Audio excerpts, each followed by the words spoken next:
What if germ theory was discovered in 500 BC?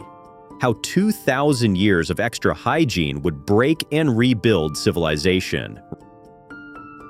Right now, somewhere in the world, a child is dying. Not from war, not from a car crash, from dirty hands. A microscopic organism you can't see, smell, or taste just killed a child. 500,000 of them, every single year. And the genuinely insane part? We've known how to stop it for less than 200 years. So here's the question that should keep you up tonight. What if we figured it out earlier than 200 years? What if we figured it out 2,500 years ago? Let's imagine it's 500 BC. The Persian Empire is at its peak. Socrates hasn't been born yet, and one extraordinarily observant physician notices something. 2 patients, same meal, same village. One washed their hands, one didn't. The one who didn't dies screaming. And this physician doesn't blame bad spirits. They figure out the actual cause: germ theory. Discovered 2,000 years before it was supposed to be. One observation, one insight, and the entire trajectory of human civilization snapped into a completely different direction. Buckle up, because what follows is part utopia, part horror story, and 100% the most important what if you've ever run. Let's be precise about what discovering germ theory actually means. It's not just knowing that something tiny makes you sick. True germ theory is the understanding that specific living microorganisms, bacteria, viruses, fungi, are the direct cause of specific diseases. Think of it like this. Your body is a house. Germs are the burglars. Germ theory is realizing burglars exist before you've ever seen one, and then building locks. Transplant that knowledge into 500 BC. What changes first? Hand washing, clean water, better food storage. Simple, cheap, and absolutely civilization altering. Here's something history class skips. The ancient world wasn't mainly killed by swords. It was killed by feces in the water supply. Rome's legions, the most fearsome military force the ancient world had ever seen, were routinely destroyed by dysentery. That's severe diarrhea caused by a bacteria called Shigella, spread through contaminated water and unwashed hands. Historians now estimate more Roman soldiers died from gut infections than from enemy blades. Now imagine those armies. Don't get sick.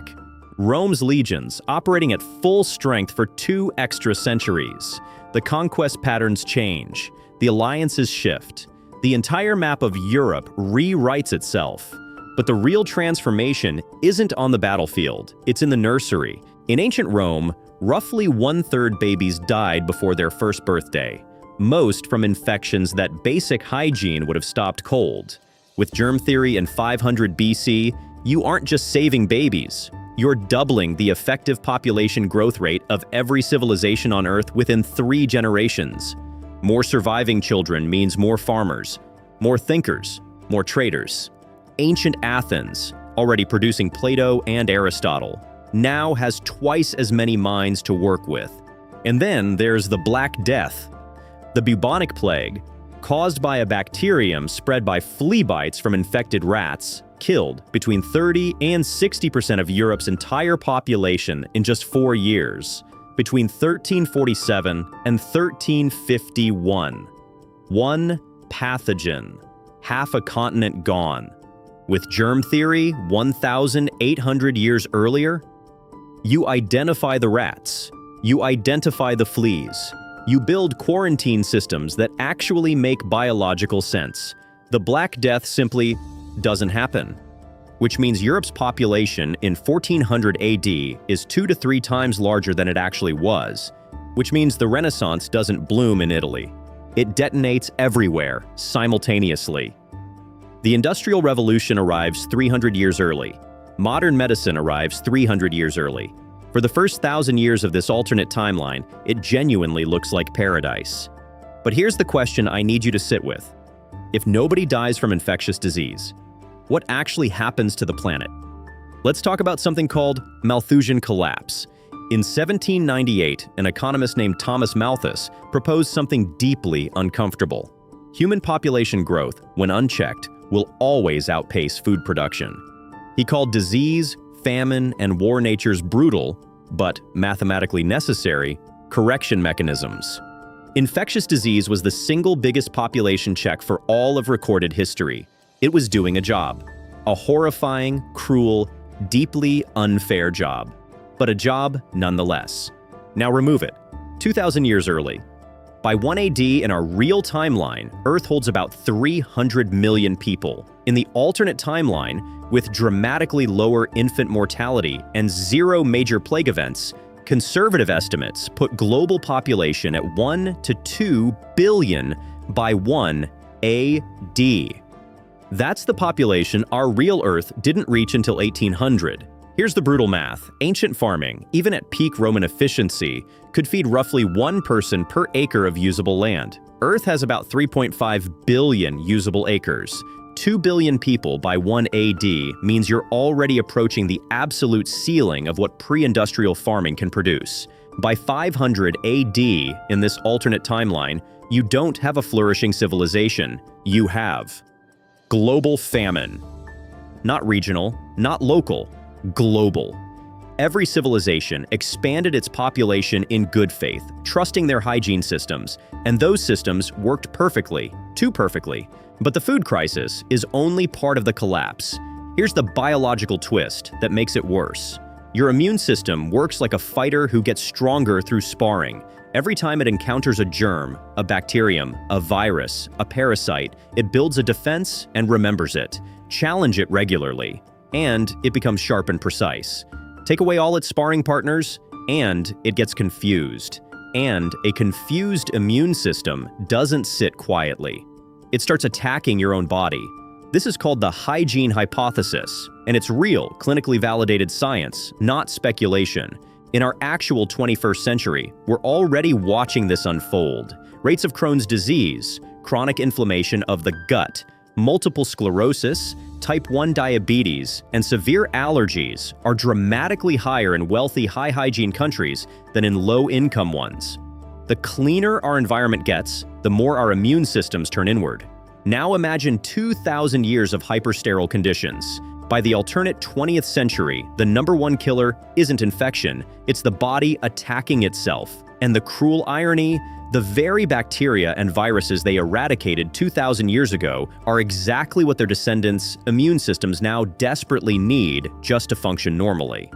The pharmaceutical industry in this timeline isn't making antibiotics. They're manufacturing controlled exposure therapy, deliberately giving patients tiny, measured doses of bacteria and parasites just to keep their immune systems from eating them alive.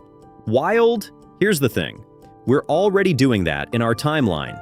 Right now, in 2025, gastroenterologists at major research hospitals are running clinical trials where they give patients controlled doses of parasitic worm eggs. Yes, actual worm eggs. To treat autoimmune gut disease. The science works. Because your immune system genuinely needs those old sparring partners back. And then there's the final layer of chaos, the one nobody sees coming. Bacteria evolving to survive our drugs, what scientists call antimicrobial resistance. If germ theory is discovered in 500 BC, the logic of drug-based germ killing gets discovered within a few centuries after that. By 800 AD in this alternate timeline, they have working antibiotics in widespread use. And by 1200 AD, every major disease-causing bacterium on Earth has been under drug pressure for 400 years. Here's how that works. When you use an antibiotic, it kills 99.9% of bacteria. But the 0.1% that survive, they were naturally slightly resistant. They reproduce. Their children are more resistant. Their grandchildren are more resistant still. It's survival of the toughest, playing out in real time, accelerated by every dose of every drug ever taken. In our real timeline, we've had antibiotics for less than 100 years, and we already have bacteria that resist every single drug in clinical use. The WHO has a list of them. They call them critical priority pathogens. In plain English, we are running out of weapons. In the alternate timeline, they've been running this arms race for 800 years by the time we'd be having this conversation. They don't have a superbug problem. They have an extinction event because of Superbug. The utopia doesn't crumble slowly. It goes off like a bomb. Here's what makes this more than a fun thought experiment. Every single catastrophe in the alternate timeline is already happening in ours, just slower. The hygiene hypothesis, the idea that overly clean environments break immune systems, has been replicated in hundreds of peer-reviewed studies since the 1980s.